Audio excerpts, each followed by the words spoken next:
शुभ सरकार का जी बुरा वक्त शुरू हो गया है। इकरार और हसन उनके पीछे लग गए हैं और बड़े बड़े क्रेडिट पे हैं इकरार और हसन साहब के। इस तरह के जो शुभ शुभ हैं इनको उनको ठिकाने लगाना इकरार और हसन साहब के क्रेडिट पे जाता है। और उन्होंने फिर बड़ा ऐलान भी कर दिया। उन्होंने कहा जी मेरे रोज़े लगा दो।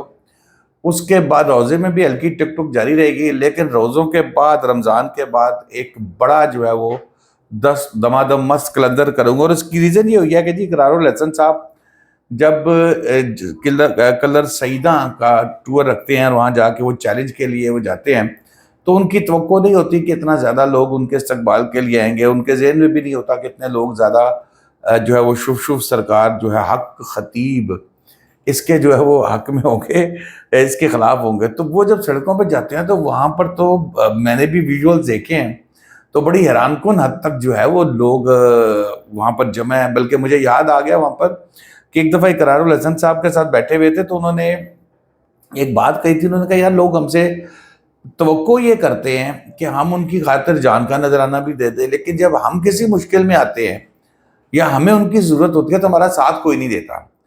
तो मेरा ख्याल है कि इकरार साहब का कम से कम अब ये गिला तो जो है उस टूर के बाद दूर हो गया होगा कि जिस तरह जम्मे गफीर उनके लिए सड़कों पे निकल आया और शुभ शुभ सरकार के खिलाफ जो है वो आया। अब हुआ कुछ यूं कि इकरार साहब भी जो है ना ये भी नहीं फिर सुकून से बैठते। इन्होंने कहा जनाब के नमाज पढ़नी नहीं आती आपको, आप तो शुभ शुभ करके वो कीले निकाल लेते हैं, शुभ शुभ करके कांटे निकाल लेते हैं, उस तरह सरिये भी बना लेते होंगे। तो बहरहाल अब इकरार साहब ने जब ये बात की तो उनको चैलेंज किया। उन्होंने कहा कि भाई आप नमाज जो है वो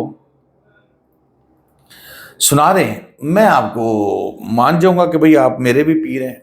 लेकिन फिर उन्होंने कहा जी जैसे आपने वो अपना 11 अरब रुपए की जायदाद का हिसाब किताब आपने बता दिया था, तो इसका भी बता दें हिसाब किताब, इसमें क्या फ़र्क पड़ता है। लेकिन बहरहाल हक खतीब साहब जो हैं वो इस तरफ नहीं आए। इकरार का दावा मैं समझता हूँ कि इस चीज़ में कोई दो राय नहीं है कि जब एक शख्स कह रहा है कि जी मैं बहुत पहुंचा हुआ हूँ, तो क्या फ़र्क पड़ता है वो इकरार की बताई हुई जगह पे भी पहुंच जाए, वहाँ पहुंच के नमाज पढ़नी सिखा दे, बना दें भी लोगों के सामने पढ़ें ऊंची आवाज़ में नमाज कि भाई ये पता लगे। और फिर इकरार जैसे लोग उनके पीछे होंगे, कई जी वो मुरीद मान लेंगे उनको, अपना बादशाह मतलब जो पीर मान लेंगे उनको।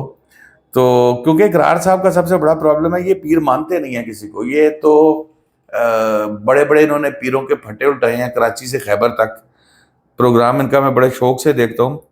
अच्छा जी, अब पाकिस्तान के अंदर इस तरह की बेशुमार दुकानें खुली हुई हैं जिनका क्रेडिट जो है वो इकरारुल हसन को जाता है, जो कई दुकानों को बंद करा के ताले। हालांकि अच्छा मैं खुद भी इतना अरसा मुझे जलसम में हो गया है और मैं दाद देता हूँ हमेशा इकरार को, इस चीज़ पर पसंद करता हूँ कि जितना जिगरा जितना दलेरी से वो काम करता है, घुस के जाके वीडियोस बनाना, मारें भी खाई हैं, पर्चे हुए हैं जगह जगह पे। और फिर वही बात कि जो आवाम की खातिर करता है ये आवाम साथ भी नहीं देती एंड पे। लेकिन मैं दाद देता हूँ उसकी कि वो बड़ा मतलब क्लियर होके चिपक जाता है कि भाई नहीं अब मैंने इसकी चीज़ें निकालनी है। और अभी मैं लेटेस्ट सुन रहा था, उन्होंने ऐलान किया इकरार ने कि मैं रमज़ान में भी सुकून से नहीं बैठूंगा। रमज़ान में मैं शुभ शुभ सरकार जो हक खतीब साहब इनका मैं डाटा डूटा निकलवाऊंगा, उस पर चलाऊंगा। लेकिन रमज़ान के बाद तो मैं धरना दूंगा इनके घर के बाहर जाके और उनके जो उन्होंने बनाया हुआ अपना सिस्टम वहाँ पर। अच्छा जी, अब यहाँ पर फिर बात आ जाते हैं कि लोगों ने बड़ा इसको जो है ना मैं समझता हूँ कि बड़ा इकरार साहब भी खुश होंगे इस चीज़ के ऊपर कि अवाम ने जो इनको भरपूर रिस्पॉन्स दिया। फिर वो ये कहते हैं इकरार साहब कि मैं अदालत में भी लेके जाऊंगा इनको, और मैं थानों में जब तक इनको नहीं लेके जाऊंगा और जब तक अदालत से इनको सज़ा नहीं होगी मेरा एहतजाज जारी रहेगा। और बड़े शौक उन्होंने कहा जी बड़े बड़े लोग इनके पीछे हैं। जब मैं बड़ा हैरान होता हूँ इस चीज़ के ऊपर कि बज़ाहिर हमारे लोग पढ़े लिखे समझदार जो हैं वो इतने इतने, और ऐसे लोगों के पीछे वो आंखें बंद करके पीर मान लेना, मेरे ख्याल में तो ये बड़ी मुश्किल सी चीज़ एक होती है कि आप किसी को अपना पीर मान लें। और वो भी मतलब मैं नहीं किसी का क्राइटेरिया कर रहा, किसी को भी पीर मान लेना। और बड़े लोग ज़ाहिर है फिर जो फुटेजेस कल की मैंने देखी है तो उसमें तो ऐसा लग रहा था कि इंतज़ामिया पूरी कोशिश ये कर रही है कि किसी तरीके से اقرار صاحب کو وہاں نہ جانے دے، اقرار صاحب کو وہاں روکا جائے۔ تو اب دیکھیں یہاں پر صورتحال جو ہے وہ اب آپ کے سامنے آ گئی ہے کہ لوگ ان کے ساتھ دینے کی جو ہے وہ بڑے لوگ ہیں، طاقتور لوگ ہیں، خطیب کے صاحب کے ساتھ، اور اقرار جو ہے وہ گھر سے تو اکیلا ہی نکلا تھا، اور اب دیکھیں ہم لوگ اس کے ساتھ جڑتے جا رہے ہیں۔ میں، میرے ساتھی کمیونٹی صحافی، ہم لوگ اقرار کے ساتھ ہیں، اور ظاہر ہے اقرار صاحب کے حوالے سے یہ ایک چیز تو بڑی کلیئر ہے کہ اقرار الحسن وہ نہیں ہے جو پیراشوٹر ہے۔ اقرار الحسن راتوں رات صحافی نہیں بنا۔ اقرار الحسن سڑکوں پہ ماں نے کہا کہ خبریں نکال کے، خبریں بنا کے صحافی بنائے اور اینکر بنائے، وہ ڈائریکٹ براہ راست جو ہے اوپر سے اے سی والے کمرے میں نہیں آ کے بیٹھا۔